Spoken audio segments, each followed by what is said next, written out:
Glória, Senhor. Coloque a mão no seu coração onde você está. Vamos agradecer o Senhor. Pai, que o Teu Espírito Santo venha sobre a nossa vida, Senhor.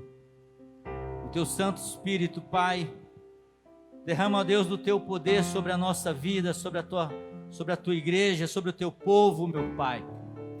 Em nome de Jesus, nós Te agradecemos por ter essa oportunidade de estarmos aqui nessa noite, para Te louvar, Te adorar e exaltar o Teu santo nome, em nome de Jesus.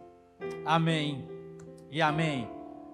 Boa noite, povo de Deus, vocês que estão nos assistindo aí pelas nossas redes sociais. Nós estamos aqui na 8ª Igreja do Nazareno, no nosso culto da família, e estamos aqui para adorar e exaltar o nome do Senhor, né?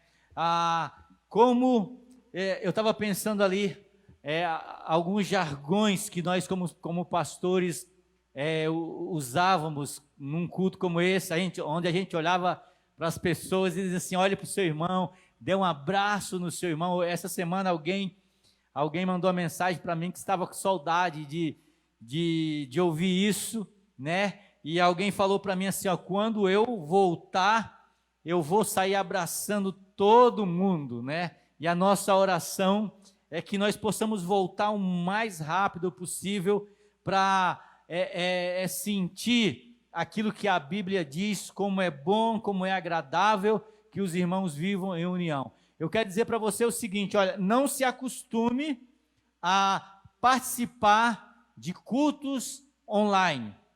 Amém? Isso é temporário. Isso está acontecendo por aquilo que está acontecendo no nosso contexto. Mas a Bíblia diz, lá no livro de Hebreus, que nós não devemos deixar de congregar. Então não se acostume achando que isso é melhor do que estar na igreja, no conforto do seu lar. Não, deixa eu falar uma coisa para você. A Bíblia diz no Salmo 133, como é bom, como é agradável que os irmãos vivam em união, né?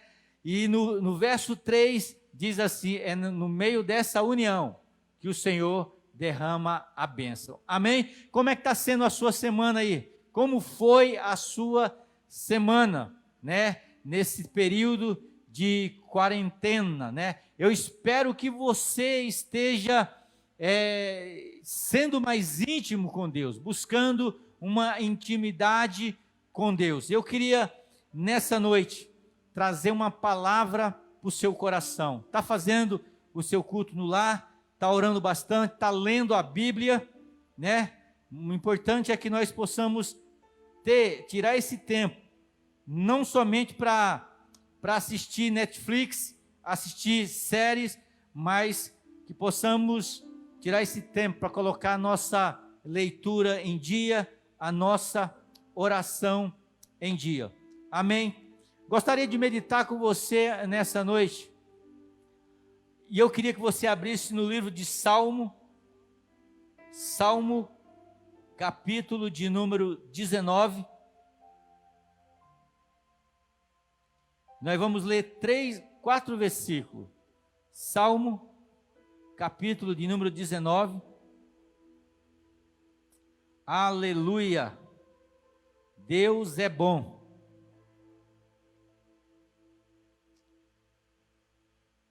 Salmo 19, na realidade, Salmo 19, não existe capítulo em Salmo, porque cada Salmo é um Salmo. Salmo 19, e o verso 1 diz: os céus proclamam a glória de Deus, e o firmamento anuncia as obras da sua mão. Um dia discursa outro dia, uma noite revela conhecimento a outra noite. Não há linguagem nem palavras, e deles não se ouve nenhum som. No entanto, por toda a terra se faz ouvir a sua voz e as suas palavras até os confins do mundo. eu meditando nesse texto, e esse texto é muito pertinente para o que está acontecendo nos nossos dias. Existem várias maneiras de Deus falar. Deus fala através da sua palavra, Deus fala através de um profeta, de um homem ou de uma mulher de Deus, e Deus fala através da natureza. A Bíblia está dizendo assim, o salmista Davi, ele está dizendo, os céus proclamam, proclamar é gritar, é falar, é mostrar que existe um Deus. Ele diz, os céus gritam, o firmamento anuncia a obra das suas mãos. Um dia discursa outro dia e a noite traz revelação da outra noite. Não há linguagem e nem palavras, e deles se ouvem a sua voz e as suas palavras até os confins da terra. Deixa eu falar uma coisa para você que Deus tem colocado no meu coração. O que está acontecendo hoje, ao meu ver, é uma maneira de Deus estar gritando através da natureza, que existe um Deus, que existe um Criador dos céus e da terra, que existe um Deus que criou tudo. Porque a humanidade, ela tem corrido como uma folha seca de um lado para o outro, tem corrido atrás de coisas, e tem esquecido de ouvir Deus falar. E eu vejo que o que está acontecendo é uma maneira de Deus chamar a atenção da humanidade, de dizer que existe um Deus, de não precisar que pessoas tenham que gravar filmes para debater se existe Deus ou se não existe Deus. Deixa eu falar uma coisa para você. Você está vendo agora que aquilo que nós estamos passando, só Deus pode resolver. Não espere solução do presidente da República. Não espere solução dos governadores. Porque eu vejo que todos eles estão, na realidade, desesperados, sem saber o que fazer. Porque se uns dizem, tem que ficar toda a população em casa. Se a população toda ficar em casa, não vai dar um mês, no máximo 2 meses, o país vai quebrar. Aí fala assim, então vai todo mundo trabalhar. Se todo mundo for trabalhar, não vai dar uma semana de trabalho, um mês de trabalho, vai ficar todo mundo doente. Aí vai ter que voltar para dentro de casa, só que agora volta doente. Então está naquele ditado que eu aprendi na minha infância. Se correr, o bicho pega, e se ficar, o bicho come. Mas se nos arrependermos, Deus pode entrar com providência e fazer um milagre, porque a solução está nas mãos de Deus. Por acaso existe algo impossível que Deus não possa fazer? Deixa eu falar uma coisa para você que está nos ouvindo nessa noite. A nossa vida é uma vida, imagina só, a vida, ela é como se fosse um campo, aonde você planta. E cada passo que nós damos, cada dia que você acorda, que você vive, você está lançando uma semente. Você está plantando. E você vai colher aquilo que você plantou. No livro de Lamentações de Jeremias, no capítulo de número 3, eu gostaria de ler com você, Lamentações de Jeremias, capítulo 3, e o verso de número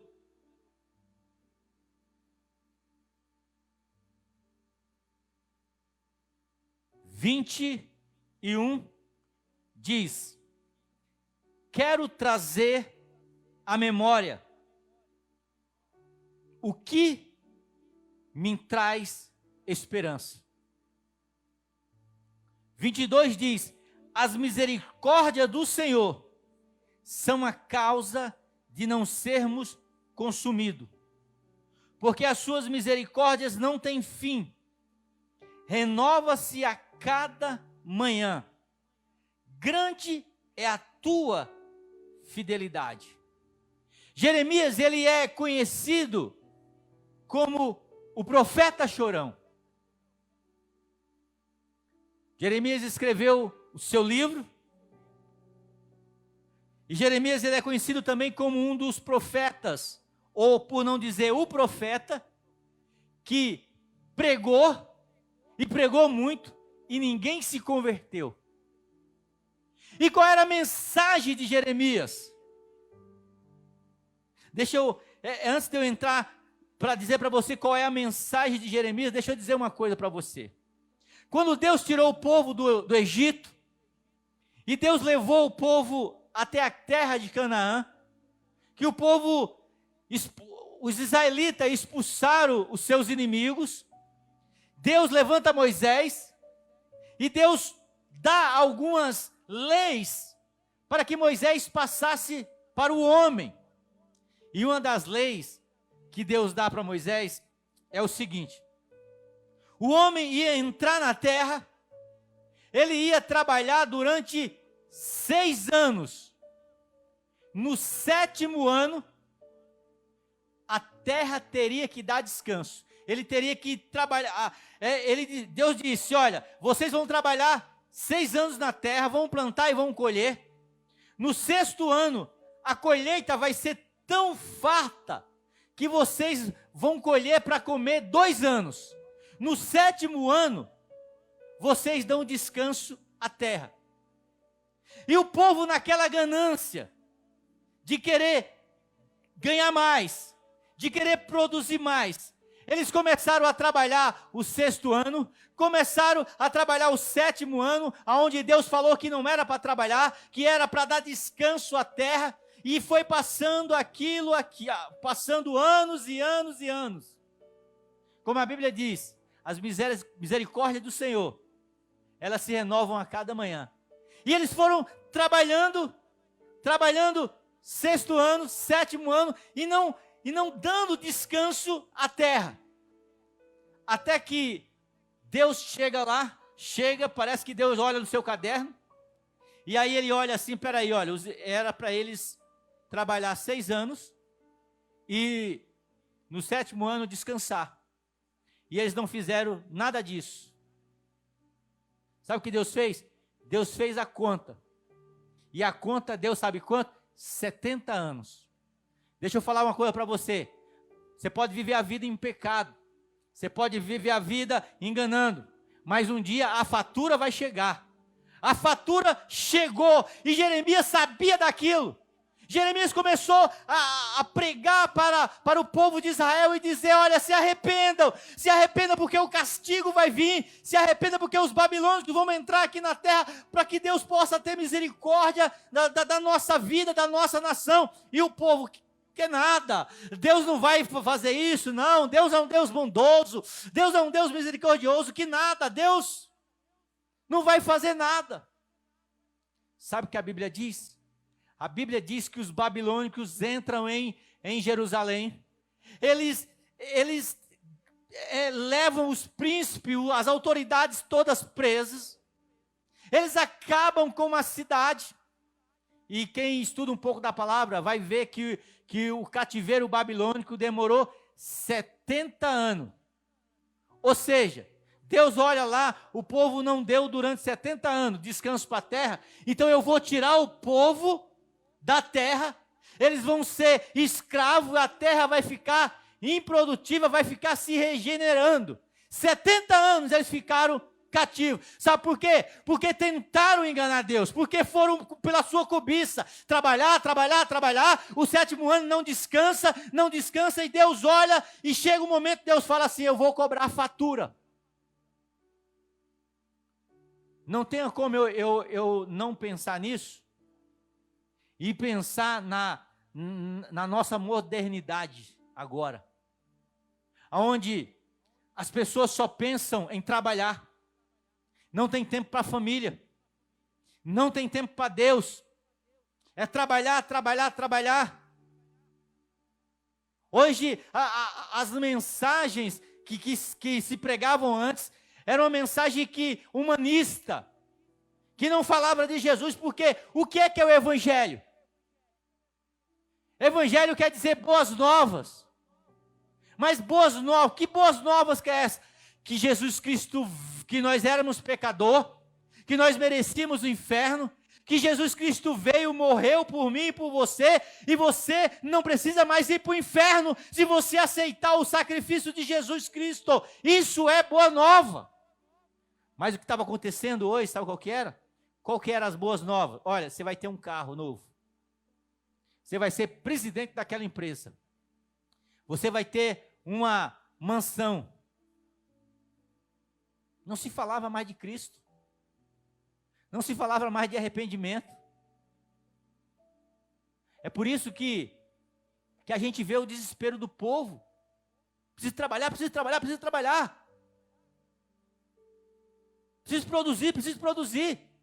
Mas ninguém entende que o vírus é algo que natural, eu quero crer que foi natural, que é uma forma de Deus estar gritando, Deus está falando, porque o salmo que nós acabamos de ler, o Salmo 19, verso 1, diz que os céus proclamam a glória de Deus e o firmamento anuncia a obra das suas mãos. Um dia discursa outro dia, e à noite faz revelação da outra noite, e eles gritam em um som que todos podem ouvir.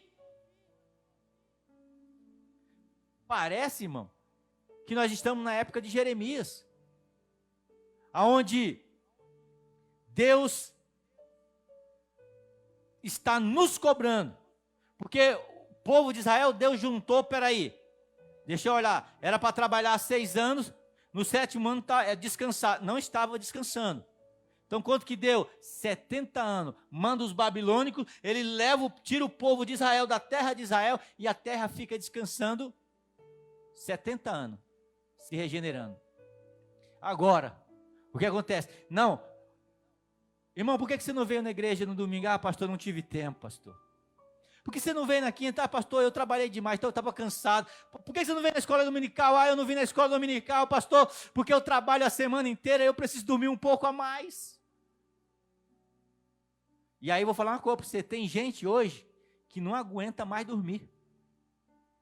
Tem que virar igual aqueles leitos de hospital, tem que virar do lado para não criar ferida. Porque vai... Aí, eu não sei você, mas se eu assisto televisão demais, começa a dar dor de cabeça. Começa a me sentir mal. E aí não aguenta mais ver televisão. Aí Deus tem que parar o mundo para que as pessoas possam entender. E você, crente, não está entendendo ainda. Você não está entendendo que Deus parou o mundo para que você tivesse um tempo com Ele. Você não está entendendo que Deus está parando o mundo para que você pudesse ter tempo de orar e ler a Bíblia, porque você falava que não tinha tempo, porque trabalhava demais, e no domingo estava cansado, e você não podia ir no domingo na igreja, você não podia ir no meio da semana na igreja, você não podia ir na quinta-feira, no domingo de manhã na igreja, porque você tinha que dormir mais. Agora você dormiu bastante. Tem gente que está dormindo, vai dormir 3 horas da manhã, porque não aguenta mais, porque dorme demais. Agora você tem tempo de ler, você não está entendendo. É um descanso. Eu não vou dizer que é 70 anos, porque misericórdia, mas Deus está tirando você daquele... Você não tem mais desculpa de dizer que não tem tempo de ler a palavra. Dessa vez não foi os babilônicos, mas foi uma ganguezinha lá do Corona. que entrou e foi entrando no mundo lá e falou assim: agora eu vou tirar vocês, né? Porque estavam, porque a Bíblia nos ensina que é o seguinte: 6 dias a gente trabalha e o 7º dia é o do Senhor. Ou seja, pelo menos um dia na semana, Deus está falando, você tem que tirar para mim. Aí nós não tiramos. Nós não tiramos tempo para Deus, para nossa família,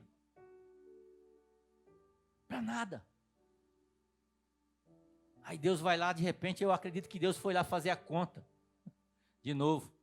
Aí Ele vai lá, faz a conta, peraí, não tem tempo para a família? Não tem tempo para o filho? Não tem tempo para ler a Bíblia? Não tem tempo para orar? Espera aí. Aí Ele permite que isso aconteça e agora você tem tempo para orar. Agora você não pode dizer mais: olha, sextou, amanhã eu vou estar em casa descansando, porque está sextando faz 15 dias. Eu acho que um dos últimos cultos domingo que nós fizemos aqui com a igreja foi dia 10. Está sextando. Dia 8. Está sextando desde o dia 8. Você está entendendo? Agora você tem tempo.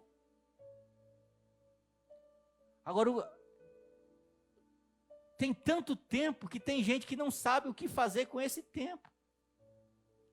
Ele não está tão acostumado, ele não consegue nem ler a Bíblia, que ele não tem tempo de ler a Bíblia, não tem tempo de orar, não tem tempo de ter uma intimidade com Deus. E Jeremias estava pregando naquele momento: olha, o povo, se arrependam, porque Deus vai julgar essa nação. Deixa eu falar uma coisa para você: tudo aquilo que o homem planta, ele colhe. Um dia a fatura chega. E a fatura, principalmente para nós que conhecemos a palavra de Deus e não praticamos, está chegando agora. Mas uma notícia boa eu quero dizer para você: olha, Deus está dando um tempo, um momento para que a gente possa se arrepender e continuar tendo uma conexão com Ele.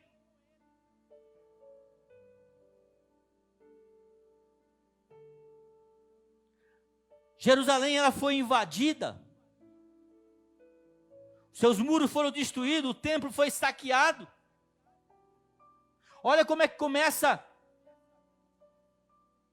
como Jeremias começa no capítulo 1. Parece que Jeremias estava aqui, nessa época, porque ele vai começar assim o capítulo 1 dizendo o seguinte, olha, verso 1: como jaz solitária a cidade outrora pomposa, tornou-se como viúva, a que foi grande entre as nações, princesa entre as províncias, ficou sujeita a trabalho forçado, chora e chora de noite, e as suas lágrimas lhe escorrem pela face. Não tem quem a console. Entre todos os que amavam, todos os seus amigos, procede perfidamente contra ela. Ele estava dizendo assim, que a cidade estava chorando agora. A cidade que antes era pomposa, que não parava. Tem uma cidade nos Estados Unidos que ela é conhecida por a cidade que não para. Nova York. Está parada. Está parada, chorando. Parece que Jeremias estava hoje, parece que ele estava vendo hoje, estava dizendo: a fatura chegou. E esse momento é o momento da gente fazer uma reflexão. Irmão, se Jesus voltasse hoje, nós estaríamos preparados. O mundo está em crise.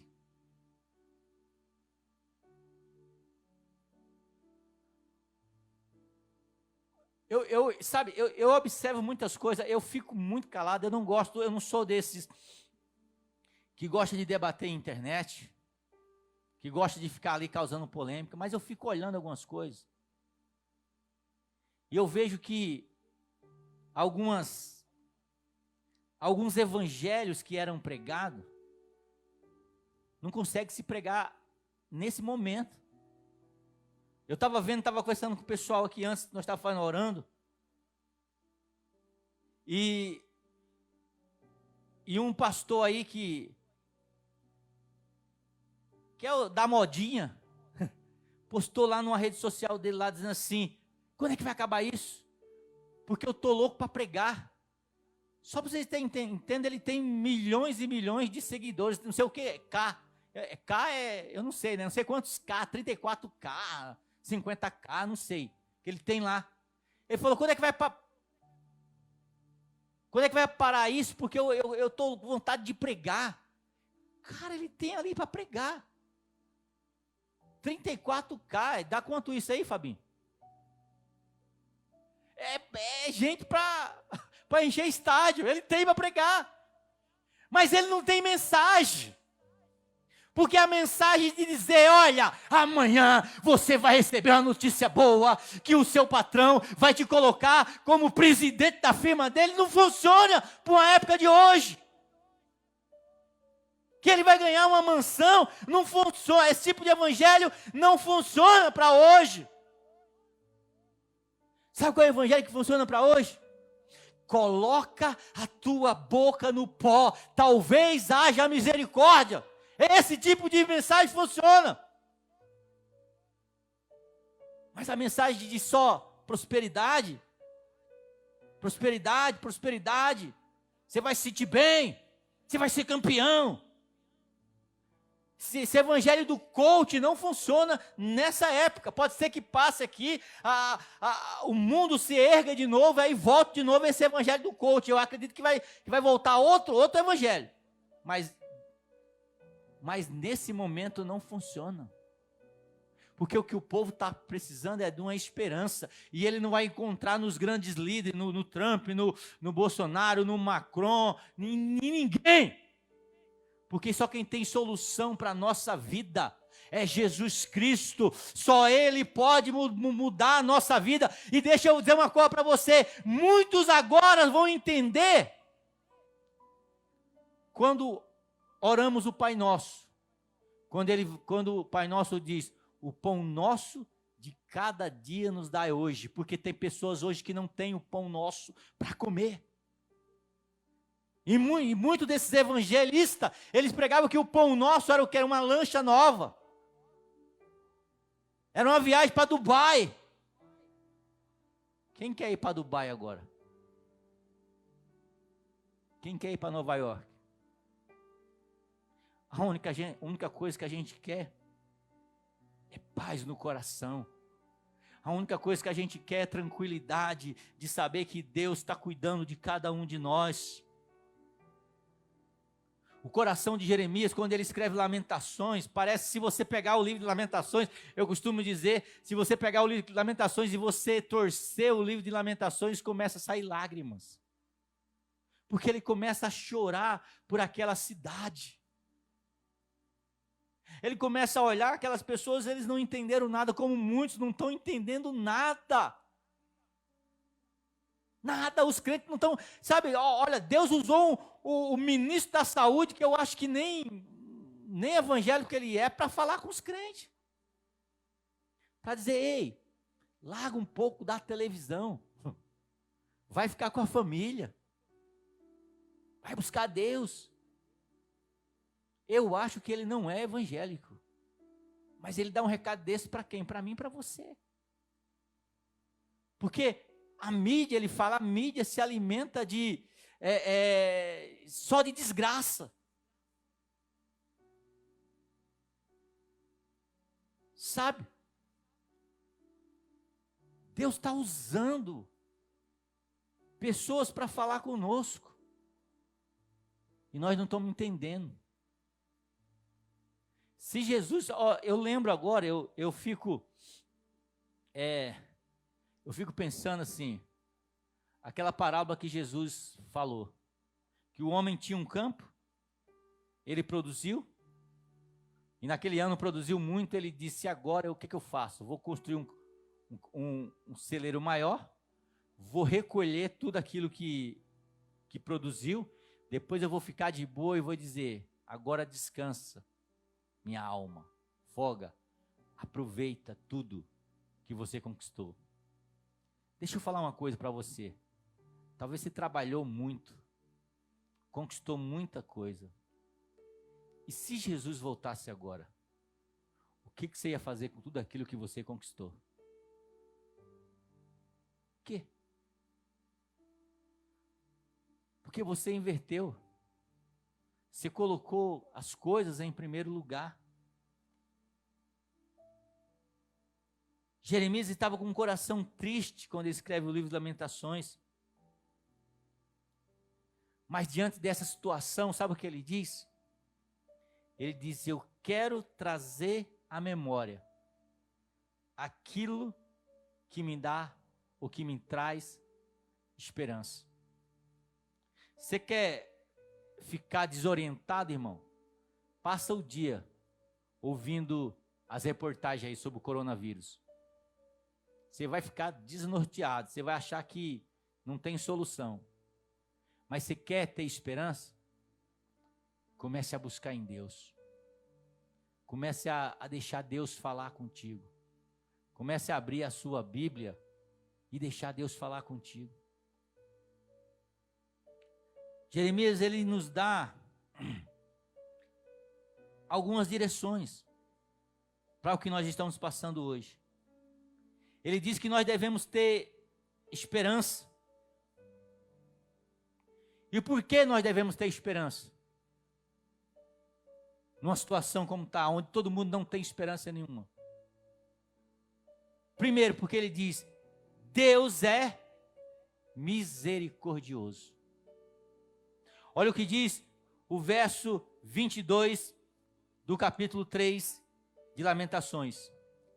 As misericórdias do Senhor. Deus é um Deus misericordioso. E ele diz, as misericórdias do Senhor são as causas de não sermos consumidos, porque a sua misericórdia não tem fim, renova-se a cada manhã que você acorda, sabe o que aconteceu? Se você acordou, está vivo, foi pela misericórdia de Deus, porque quem disse que você é melhor do que aquele que morreu ontem?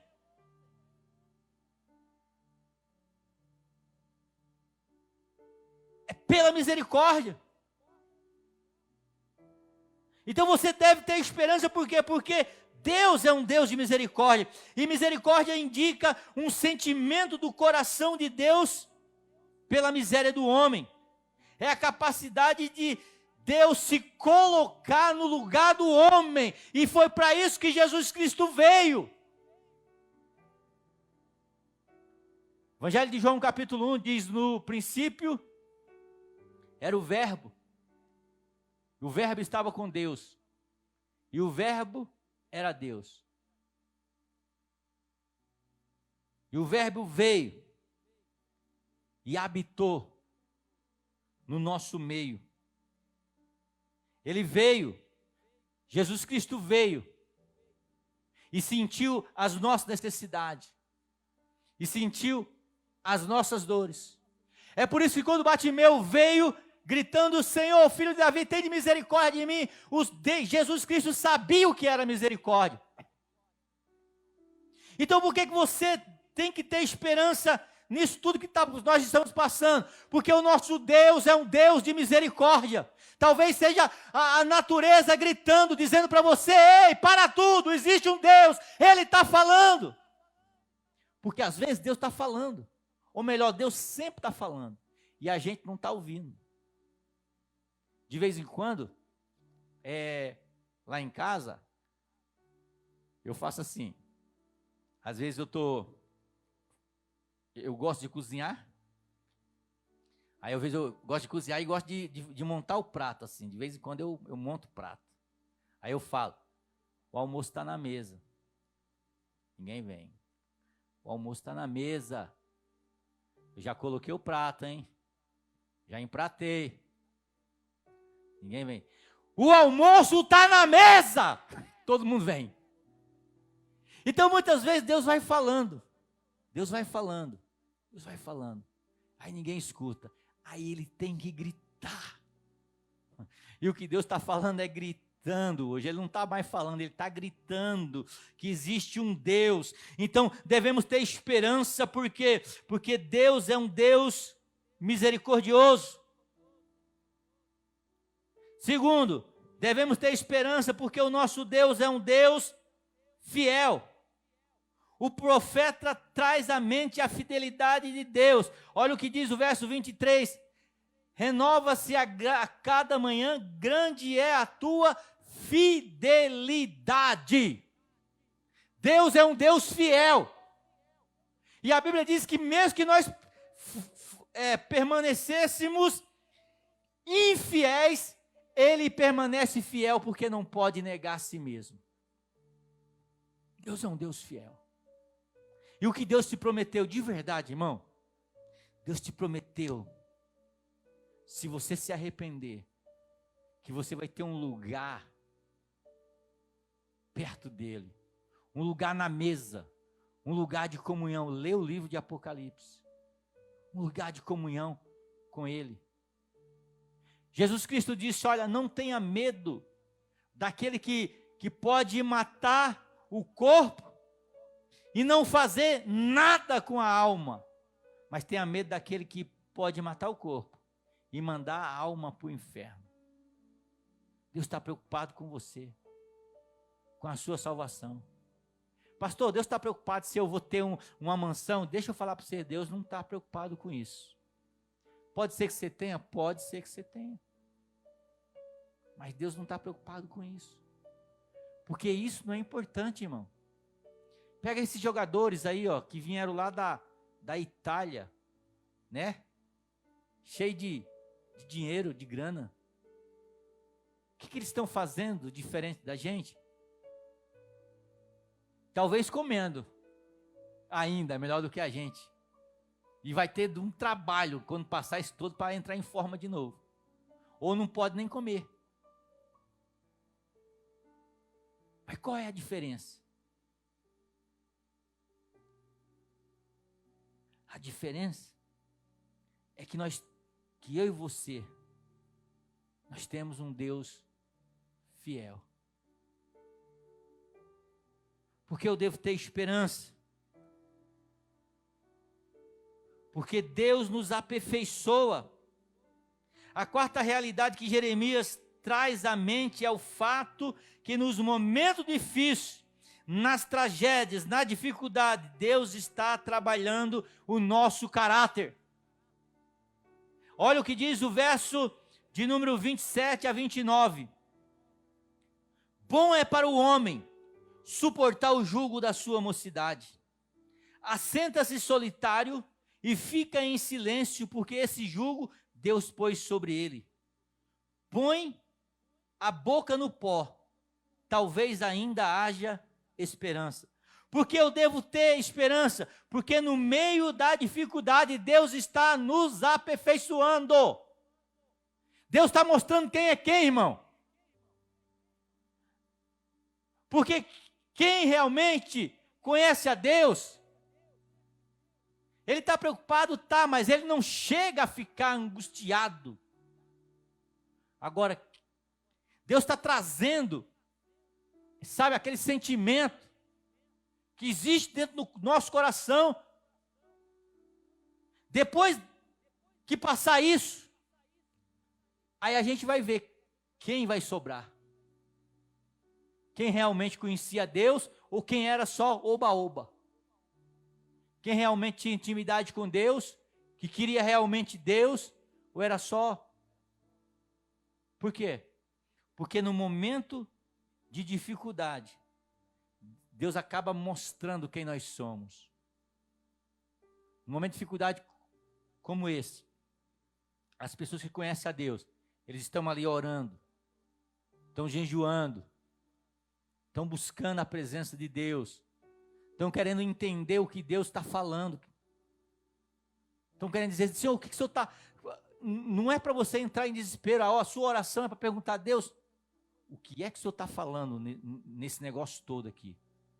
Nessa crise toda, qual que é a mensagem que o Senhor tem para mim? Que o Senhor tem para o teu povo? Qual que é a mensagem? A mensagem, ele vai dizer, é que tudo aquilo que você está construindo, que não tem a ver comigo, é castelo de areia. A primeira onda que vir, vai derrubar. Por que eu tenho que ter esperança? Porque eu sei que Deus está nos aperfeiçoando nesse momento. Deus está mostrando quem é quem. Deus está mostrando que tipo de crente você é. Que tipo de crente que eu sou. Deus está mostrando que tipo de pastores nós temos aí. Porque isso revela que tipo de pastores existe no mundo e no Brasil. Malaquias diz que vereis a diferença entre aquele que serve a Deus e aquele que não serve. Porque agora, mais do que nunca, a igreja vai precisar se levantar como igreja. Que nem a pastora Lucivana estava falando aqui, nós vamos precisar ajudar os nossos irmãos. Você que é membro da 8ª igreja, você precisa continuar ajudando seus irmãos. Você precisa passar aqui durante o dia, na semana, ou durante a noite, e trazer o seu quilo de alimento, porque muitas pessoas vão precisar de cestas básicas. Muitas pessoas vão precisar de alimento. Talvez até que a gente enfie a mão no bolso para pagar uma mistura para ele. Neste momento a gente vai ver que tipo de igreja nós somos. Porque provações como essa revela quem nós somos. Eu e você. A cura da nossa mente em momento de tribulação. O profeta diz, quero trazer à memória. Memorizar é um exercício da mente, é uma atividade racional. A esperança ressurge na mente, desce no coração e motiva a ação. A esperança, ela ressurge na mente, desce no coração e motiva a nossa ação. Ele diz, quero trazer à memória. É um exercício de mente. Porque, irmão, pensa. Se nós passarmos por essa, e vamos passar em nome de Jesus, por essa fase, mas aí, deixa eu falar, vai vir outros. Vai vir outra. Sabe para quê? Para que o prêmio Nobel de ciência, ele possa entender, eu não sou Deus, eu não sei de todas as coisas, eu posso ser mais inteligente do que alguns seres humanos, mas existe uma mente infinita, que sabe muito mais do que eu, sabe, Deus, eu olho assim esse tipo de situação, e parece que Deus está colocando cada um no seu lugar. Quem você pensa que é? Não, mandei o homem à lua e a lua foi eu que criei.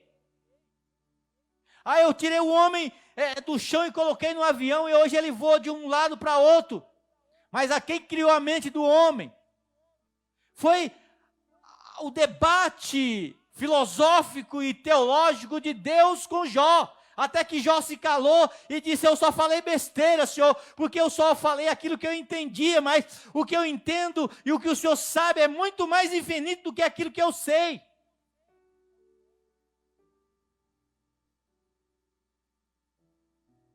Porque, no momento, eu creio que o homem daqui a pouco vai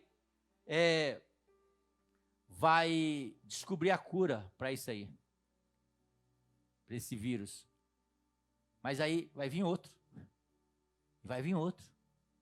Sabe por quê, irmão? Porque a Bíblia, ela tem que se cumprir. E nós acreditamos que nós estamos nos últimos dias do mundo aqui nessa terra. Que Jesus Cristo está voltando.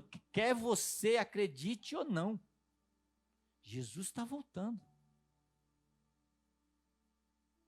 Talvez isso que esteja acontecendo seja um ato de misericórdia de Deus. Não foi Deus que mandou, mas Ele permitiu como um ato de misericórdia para que muitas pessoas vejam e acreditem que existe um Deus.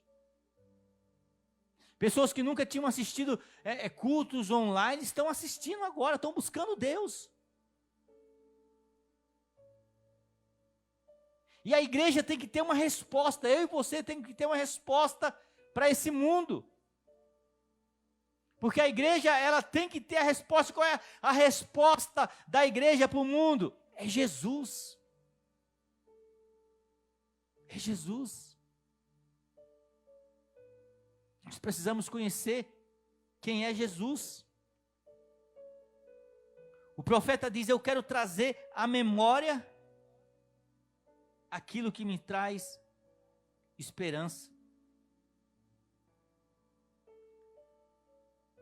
Para terminar, nós devemos ter, para ter esperança, nós devemos ter aceitação. Aceite aquilo que você não pode mudar. As coisas que não podem ser alteradas. Não importa o quanto você lute para mudar, tem coisas que Deus disse, olha, é pecado, é errado, é errado. Não adianta. Não adianta. Ah, mas eu acho que quem sou eu para dizer que acho? Diante da palavra de Deus, o meu achismo não vale nada. Ah, mas Deus vai entender porque eu não tenho tempo para Ele. Deus não vai entender, irmão. O que Ele vai é o quê? Pelo um ato de misericórdia, Ele vai aguentando, vai segurando, vai segurando. Mas uma hora a conta chega. Quando a conta chegou para o povo de Israel, foi 70 anos, ele cobrou tudo, com juro e correção monetária. E agora eu acredito assim, se você contar o tempo que a gente está ficando em casa aí, já tá dando assim quase meio ano, né? Lá uma estatística aí para você saber, lá na China, quando o pessoal começou a ter que ficar em casa, marido e mulher. Quando passou porque está voltando de novo, uma segunda onda lá. Mas o número de divórcio, explodiu. Por quê? Porque quando você não conhece as pessoas, quem você casou, que você só vai lá e dorme, levanta, vai trabalhar, não conhece, você fica igual uma república. Não sei quem já morou numa república aí. Igual numa república. Mas quando colocaram para conviver, foram obrigados a conviver marido e mulher lá na China, eles não se conheciam. Aí explodiu o número de divórcio. Agora, saiu essa reportagem agora. O que Deus está fazendo? Ele está dando esse tempo para que você possa conhecê-lo melhor, para que você possa conhecer a sua família. Você sabe o nome do seu filho? Sabe o nome da sua mulher? Agora todo mundo vai saber. Então aceite aquilo que você não pode mudar. Não adianta brigar com Deus. Ah, Deus, por que você está fazendo isso? A culpa é de Deus. Porque a gente fica tentando colocar a culpa em várias pessoas. Não, a culpa é do chinês. A culpa é de Deus. Por que Deus permite isso? Lá no Evangelho de João, no capítulo de número 9, se eu não me engano, Jesus Cristo vai passando, o pessoal pergunta, aquele cego ali, quem pecou? Foi ele ou foi os pais dele? Porque o pessoal ficava arrumando culpa para todo mundo. Sabe quem é a culpa? A culpa é nossa. Sabe aquela confissão da Igreja Católica? Minha culpa, minha somente culpa, a culpa é minha. Se a minha vida não está no patamar que Deus quer para mim, de quem é a culpa? Não é de Deus, não é do mundo, não é da minha mulher, não é dos meus filhos, a culpa ela é minha. Então não adianta eu brigar com Deus. Jó diz no capítulo 42, diz, bem sei que tudo podes e que nenhum dos teus propósitos pode ser impedido. Outra coisa, não murmure. Toda vez que dá algo errado, queremos colocar a culpa em alguém. E nós sempre perguntando de quem é a culpa. Não murmure. Não é momento de murmurar, não é momento de achar culpado. Porque hoje no Brasil, os governadores querem culpar o presidente quer culpar os governadores, todo mundo está querendo culpar alguém. E a gente não está entendendo que ninguém é culpado, a gente precisa, né, entender o que Deus está falando, o que a gente pode fazer. Vai haver perca? Vai haver perca. Vai haver baixa? Vai haver baixa. O que a igreja, o que a nação precisa entender hoje, é que nós precisamos da direção de Deus para saber o que podemos fazer, o que vamos fazer.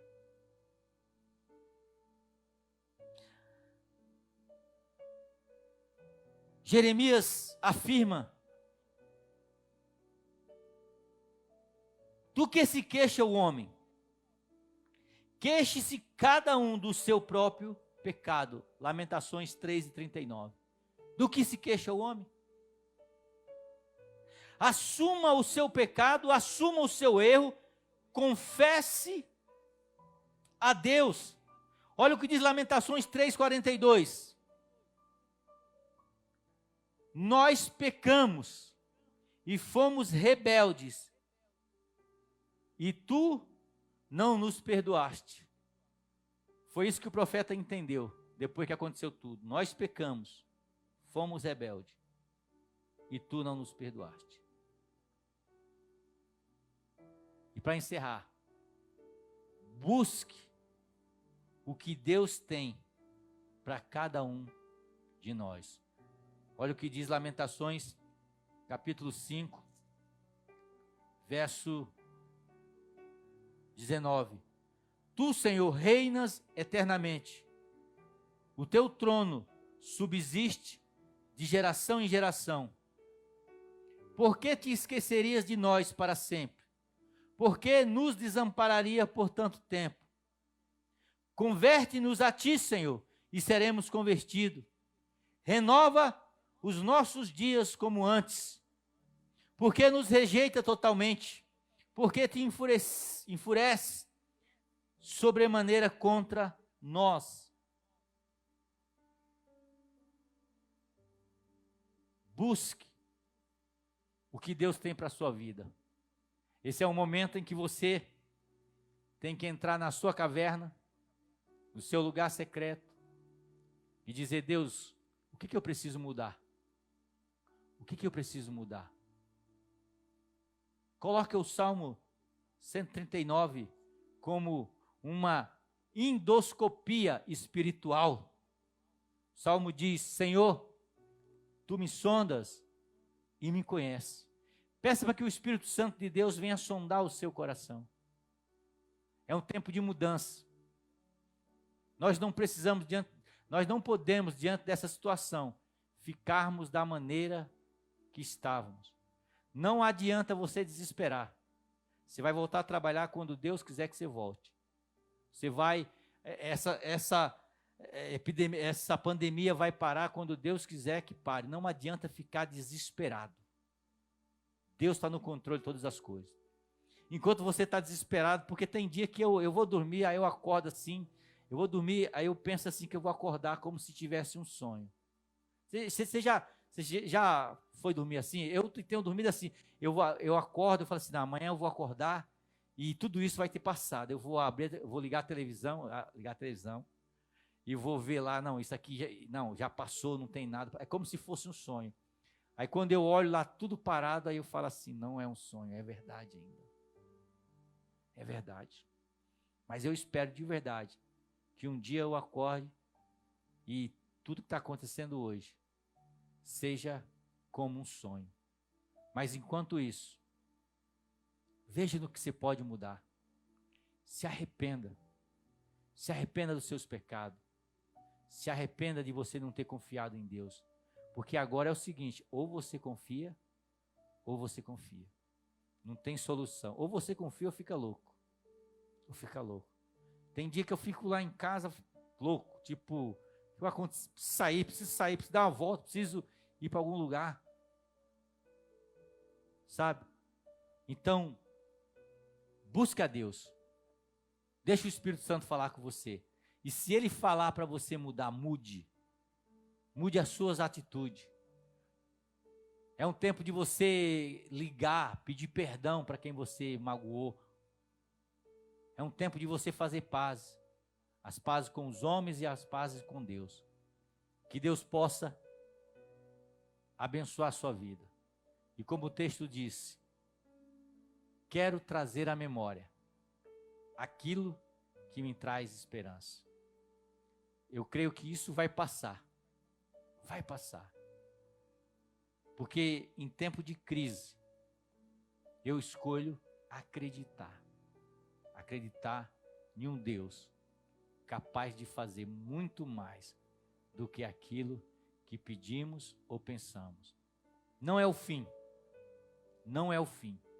Mas é o começo de uma mudança nas nossas vidas. Amém?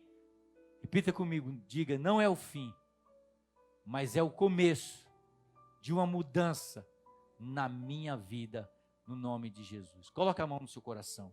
Pai, eu quero te agradecer neste momento, Senhor, por essa palavra de despertamento, Pai. Que o Senhor possa abençoar o teu povo. Que o Senhor possa abençoar, meu Deus, a tua igreja. Deus amado, em nome de Jesus, que nós possamos trazer à nossa memória tudo aquilo que o Senhor fez e vai fazer na nossa vida. As verdades contidas na tua palavra. Derrama da tua graça. Dá uma semana abençoada ao teu povo. No nome de Jesus. Amém.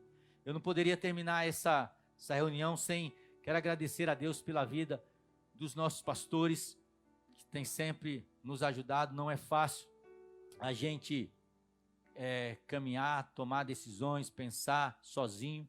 Agradecer o pessoal do audiovisual, que, como eu digo sempre, está tirando água da rocha, né? Com a condição que nós temos aqui, eles têm feito o melhor, tanto para a igreja como para abençoar outras igrejas.